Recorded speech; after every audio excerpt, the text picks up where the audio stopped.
Today in our 2017 Ford Explorer, we're going to be taking a look at and showing you how to install the Curt T-connector vehicle wiring harness with a 7-way trailer connector, part number C56306. So here's what our wiring is going to look like once we have it installed. Our wiring is going to provide us the 7-way RV style connector, so we'll have all of our lights like our turn signals, brake lights, tail lights, and our reverse lights, as well as a 12-volt power source and the ability to add in a brake controller if we want to. It is going to have a spring-loaded door to keep all that dirt and debris out of the connector and keep them clean. The nice thing about our wiring is that it is going to be custom fit for our Explorer. So we're not going to have to cut or splice anything. It's going to simply plug in line with an existing connector. And our kit is going to have plenty of wire to reach just about anywhere on the back here where you want to mount your 7-way close to your hitch. And it is going to have protective wire loom all the way going from the plugs to the connector here. Keep in mind you are going to have to wire the socket up, and it's not going to come pre-wired. But now that we've gone over the features and seen what our wiring looks like, let's show you how to get it installed. To begin your installation, you're going to want to mount the bracket that your 7-way is going to be connecting to. Now our hitch had a spot to mount the bracket onto. However, if yours doesn't, you can pick up a short bracket or a long bracket to extend it out more. Now if we move to the passenger side, just behind the wheel well here, underneath the bumper, we're going to have two large plugs. We're going to want to work with the black plug. You'll see there's going to be a small tab on there.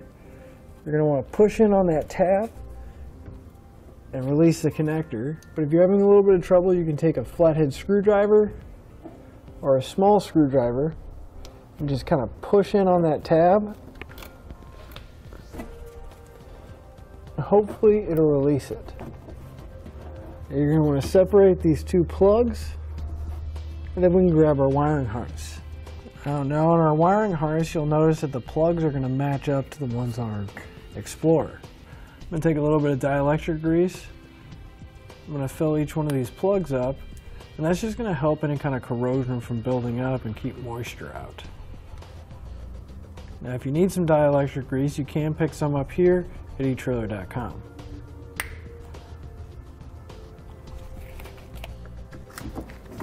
I'm just going to plug them in line and make sure they lock into place.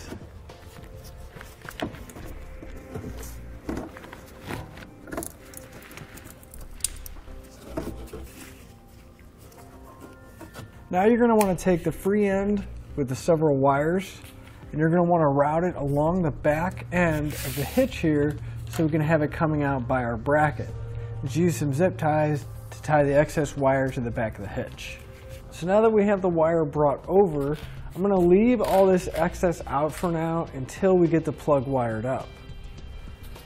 So we can grab the socket end of our plug, and we're going to have several different screws that are on there. At the very back, there'll be one that's close to this white plastic piece. We're going to want to loosen that. You don't have to fully take it out, but you want to loosen it up so that we can get all the wires to come through.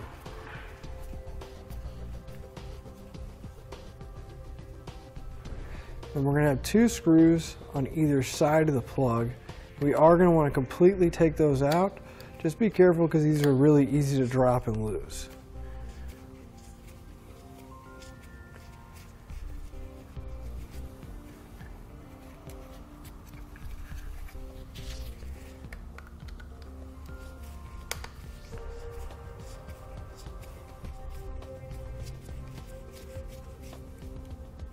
So with the one screw in the back loosened and the two removed, we'll take our wires. We're going to feed it in through the back of that white section. We're just going to push on it, and you might hear a click. That's going to be the center section coming out. And we want to feed our wires all the way through till they're coming out, and we can get access to them out here. You may have to move the wire loom, or you might be able to squeeze it in, but you want to have enough room for the wires to come out so we can make the connections. Once you have the wires coming through the plug, we can grab the socket here, and on the back each terminal is going to be labeled. So we can just pick one and start with it.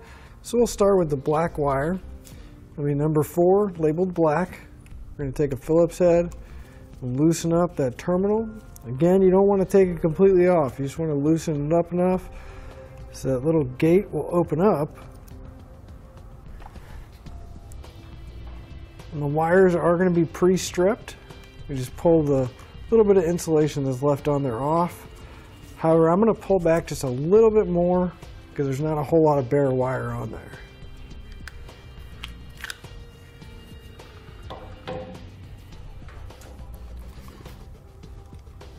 And we'll take our wire, we're just going to slide it into the terminal. You want to try to get all your wires nice and neat so they're not going to cross over and cause any connection problems. I always like to leave just a little bit sticking out so we don't have to worry about having a bad connection.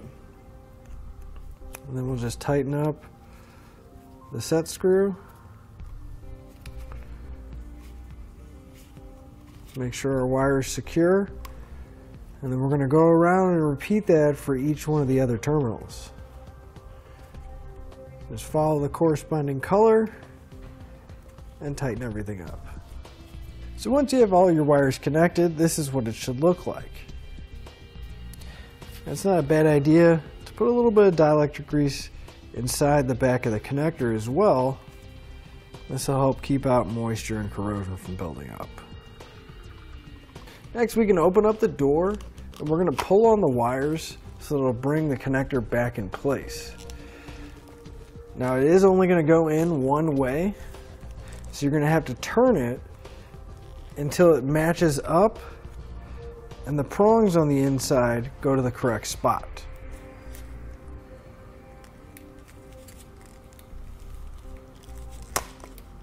You can see it has those little relief cuts in it. You just want to line those up.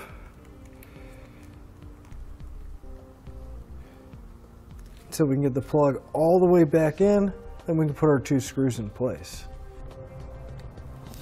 Then we can tighten down the 1 screw that we loosened up. This is really just going to be like a little gate. It's going to close down on that bundle of wires to keep them from pulling at the back. So you don't want to go too tight with this. You just want to have enough pressure to where it's not going to cause any kind of pulling at the back of the plug. For a little bit more protection, I'm going to cover the back of this with some electrical tape and then wrap the loom in it to help hold it in place. Then we can feed our plug into our bracket, and the holes in our plug are going to line up with the bracket. So we'll take the hardware from our bracket, we'll push our screw through, and then we'll secure it on the back using a locking nut.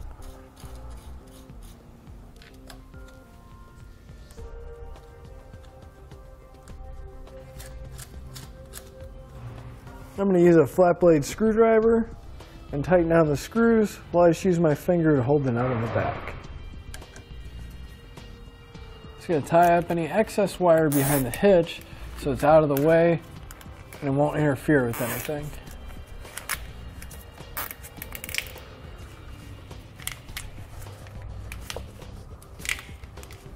I went ahead and plugged in my 7-way tester, that way we can check all the functions.